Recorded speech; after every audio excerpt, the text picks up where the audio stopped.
Semana Redonda en Gamba. Y a mí respecta, la tarea específica consistió en la realización de un trabajo de animación que hice junto a Juan Moreno y a Silvio Reyes, que eran mis compañeros y socios en el estudio Cybergraph. Y bueno, hicimos una animación que es una serie de situaciones que parecen bastante violentas. Muchos dibujos de Juan Moreno, algunos dibujos míos y sobre todo el modelado en 3D que hizo Silvio Reyes. Había una que al principio comenzaba como una especie de jeringa hipodérmica que entraba en una cabeza y que luego estallaba en una serie de chorros de tipo globular, muy azules. No recuerdo mucho más de eso porque eran, digamos, imágenes casi sin conexión entre sí. No puedo agregar demasiado acerca de ese trabajo. No trabajamos sobre las canciones, hicimos un trabajo con imágenes que se nos ocurrían en el momento de la producción. Después fueron proyectadas en el recital en pantallas que estaban en los laterales del escenario, y más algunas que había en el interior, pero no guardaban mucha relación ni con letras ni con temas. Para el trabajo de Pomo Sampler hubo una reunión previa para aclarar conceptos y se acordó trabajar acerca de un par de palabras como tema. Una de esas palabras era la impostura. Entonces lo que primero surgió a partir de la palabra impostura fue la máscara. Entonces el trabajo del disco en general se hizo apostando un poco a la relación de la máscara con el carnaval, con el cambio de personalidad. Y en relación al carnaval se pensó en acudir a elementos de las murgas uruguayas. Y para la tapa del disco se hizo una especie de máscara romana que se hizo en metal, en una especie de peltre, o sea, una especie de mezcla de plomo con otros ingredientes. Y ese medallón que estaba en la tapa podía desprenderse y podía usarlo quien lo quisiera como una especie de escapulario.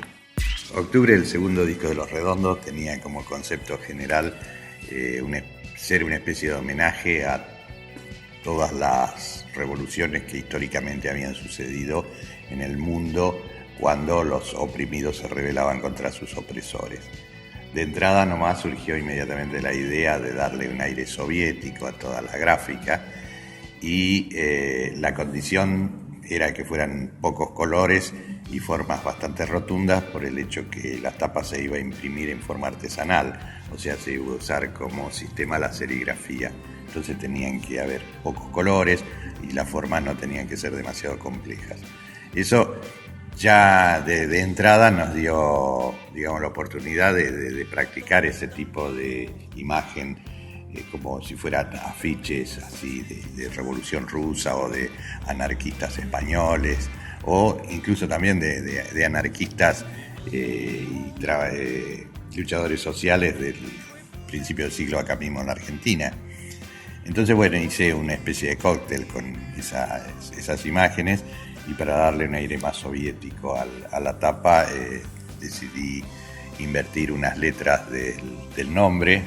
Octubre era el nombre porque consideramos que octubre era el mes más revolucionario. Y bueno, se hicieron unas imágenes de multitudes, banderas rojas, fondo negro, una catedral incendiándose en el dorso del disco. Y eso en cuanto a octubre. Luzbelito.